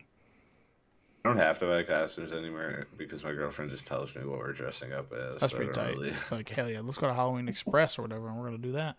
Well, hers are always like super unique, so it's not like something you can get from Halloween Express. She just orders it from Amazon. Like this year, she wants to go as Robin and Steve from Stranger Things when they're in their Scoops Ahoy outfit. Oh, nice. That's pretty good actually. I forgot. Did Stranger Things come out last year during Next. Halloween, or is it after Halloween? So they're just starting the production of the new season because the writer strike is finally over. Oh, So it should be the season 5 should be coming out next year. is it? I'm gonna look up. When did? Because I think that one guy, that the D&D guy. Oh yeah, I guess Eddie. that must have been last year's hot costume. It was because that's when he died. Oh. No, it came out. Damn it! Spoilers, you bitch! I didn't see it. Oh, I'm sorry. I don't give a shit. That show sucks. Well, I like Stranger Things mainly just because like it's about like it's like D&D coming to life, and I think No, that's I saw cool. the first two I can seasons, and I was like, I'm fucking done with this. I can see why people don't like it though. It's just, sometimes you stretch things too long. Like Yeah, if you go too agreed. far, it's like just This Let- is let it supposed to be. be the last season. well, they're not cute kids Are- anymore. They're all adults now. It's gross. Well, also like the They'll- writers originally only wanted to write 3 seasons, but then because of the popularity, they came up with 2 more. Yeah, Netflix is like, guess what? You either gonna write for the show or we'll find writers. So make up your mind. I will admit the last season was really good because it's gotten a lot darker. I saw like the first 3 episodes of it, of the Eddie guy or whatever his name is. Yeah, like when you see that chick Chrissy, like Yeah. fucking all her bones snap. Yeah, that was a little like where everybody's like in that weird position. You're like, Jesus Yeah. Christ. Yeah, that wasn't bad. I don't remember anything of season 3, but 3 was when it was in the mall with the Russians. oh yeah, I Like did when- see that. Yeah, where and then Elle goes away, right? Because she like sacrifices. She herself. loses her power. Well, she like loses her powers. Yeah, she's the one that stops like the thing from self-destructing, or at least Yeah. stopping it. Okay, I remember that. Well, Yeah. that no, you're thinking of the end of season 2. Season 3, the mind flares in the mall, and she like stops it, but it like takes her powers away, basically. And then Hopper disappears, and she leaves with like Joyce to move to like California or some shit. Gotcha, dude. There's that the older sister. I can't remember her name. Nancy, Yeah, she's got like a serious anorexia problem, or she's whatever. super skinny, dude. Yeah, It's not. It's more. There's a reason why they put her in baggy clothing. Like I don't think they ever showed her in a swimsuit in that thing. Not that that's needed. It's just more or less that like there's been scenes where you've seen her shoulder, and it's like I can see your skeleton, dude. Like, agreed. you're. It's like oh, there's a reason why everybody like. There's a lot of scenes with you in your turtleneck because I don't know what it is, but she is. That is Problem. you just like the person doesn't look right. That's all. My girlfriend's like obsessed with Stranger Things, so like I like the show, probably not enough to watch it as much as she's watched it, but I always hear the news on it, so Yeah. She's like obsessed with Eddie, so I keep telling her he's not coming back. He's just dead. She hates it. Life's gone.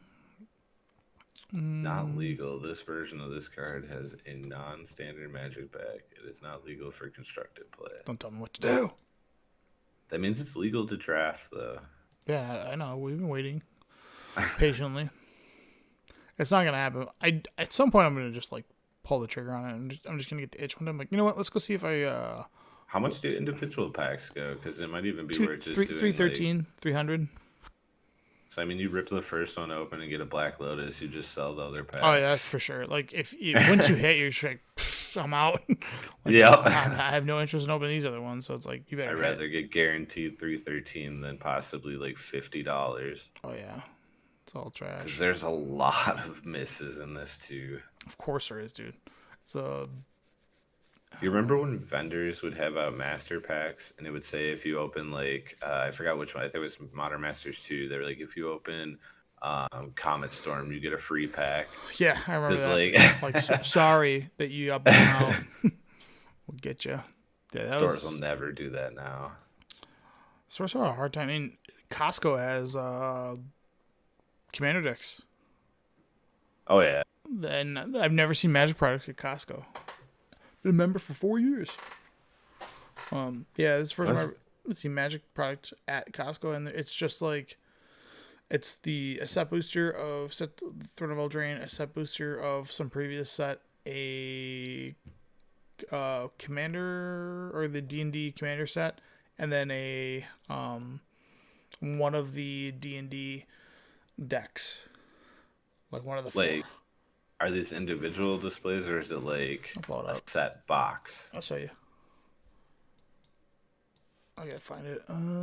Cost. Because like, isn't Costco supposed to be like wholesale where you're buying It like is. bulk? It's pretty cheap. So like, are they selling individual packs of Magic or is it a box? Let me pull it up. It's like here. If I can find this. It's apparently at my Costco too, but I didn't see it when I went there. If we can get this picture to blow up. Those individual decks. Yeah, No, so it's, wait, they're wrapped together. yeah, so it's $40 for the Commander Masters deck, or whatever this. It's like Wait, $40 for that entire thing? yeah, it's $40 for What? Yeah, it's 3 boosters, a Commander deck, and then 2 promos. And it looks That's like cheap, bro. it is really cheap. It's an insane rate.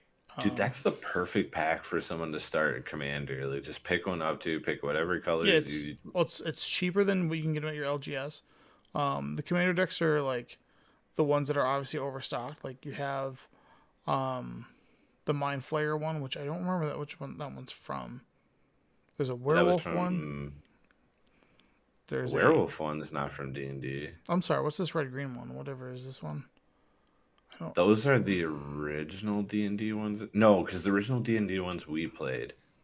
Yeah, we did. I don't So remember. this is from the second one. This is from Boulder's Gate. Yeah, these are Boulder Gates ones. These are Boulder Gates. Is it? Or no, those are because that's the black white chick that I played. Yeah, Party Time, the Is It deck, the Mind Flayer deck, and then the red green deck. I don't remember what this red green deck was. You had red green. I thought I had yeah, maybe I did. I don't remember. And then it comes 'Cause- 3 booster packs, which is one is Boulder's Gate, the other one is set booster of the Eldraine set, and then it looks like Dominaria United, which I think that's the one with that Shieldred in it. It's $40 for, like, if you were to buy this at Target, it's a $40 commander deck right there, and then 3 boosters, which are each booster is 50. Like, it's a good price, Oh yeah, agreed.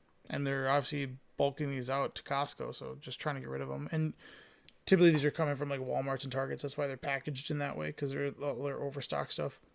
The Walmart by my house is not at all like stock. I was gonna say I don't see cards at Walmart's anymore. Like Target has I think they got them. out. I do too. Well, also like they always used to be in the front, Yeah. but like the front's been replaced by all of the like self-service Yep. lanes, so like they don't have room to put the cards. Well, they have like Lorcana and Pokemon still there, but Really, like I never see that anymore. yeah, well, either. you can't find Lorcana right now. It's the hot stuff. But like Pokemon's there, but not if it's 151. That stuff's hard to find. Even that's like a product that's tanking apparently. Yeah, so that's at Costco. Kind of took it over, man. More people like Disney than people like Pokemon, probably. Yeah, there's like a Chase Charizard, and that's about it. And they changed now. All the Pokemon cards don't have the yellow border anymore; they're all silver bordered. So people are, yeah, they look slicker, to be honest with you. Like I like the way they look versus. I mean, anyways, the full art cards were the Chase, anyways. But that's true. 151. Pokemon. Catch up. 151. Pokemon wrong. Yeah, I know. Yeah, I bought a pack. I opened up a Charizard. Really? Yeah, I did. It's pretty cool. Wait, that one right there. Yeah. I want that Venusaur. Nice. It's only $8. The Chase card is the Charizard that's like full art. The rainbow. Yeah, I don't know. It's a cool thing they do here. See if I can find it. I was like, damn, I got a Charizard. I was like, I felt fucking like I was like, this is tits. I got When this did Gengar they come out with this set? like 2 weeks ago, 3 weeks ago. I was like, I gotta get this because this is just the original 151. Yeah, like these are in here. These are like really highly desired. Whoa. So like the full art game is hot, and there's this Charizard that's not the full art that people want. There's like a special, this one right here. This is like the $100, like $150 one, like all these. So I opened a Charizard. I was like, oh yeah, I got money, and then I was like, $8. I mean, it's worth more than the pack at least. I don't know. I was like, tits. This is like, yeah. You can see that it's all silver boarded now. Like you probably don't even know the difference. Like notice the difference, but like it's there. Like it used to be all yellow bordered. But yeah, it's not doing too well. It's not getting the draw that they think that that it should. But maybe the Zoomers are gone. But I will say this. Let me take that back.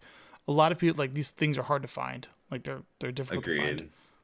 So maybe they are doing well. I'm just stupid. But I saw a couple packs. I was like, yeah, I'm gonna buy them. But I got the Gengar, I got the Charizard, I got an Omastar.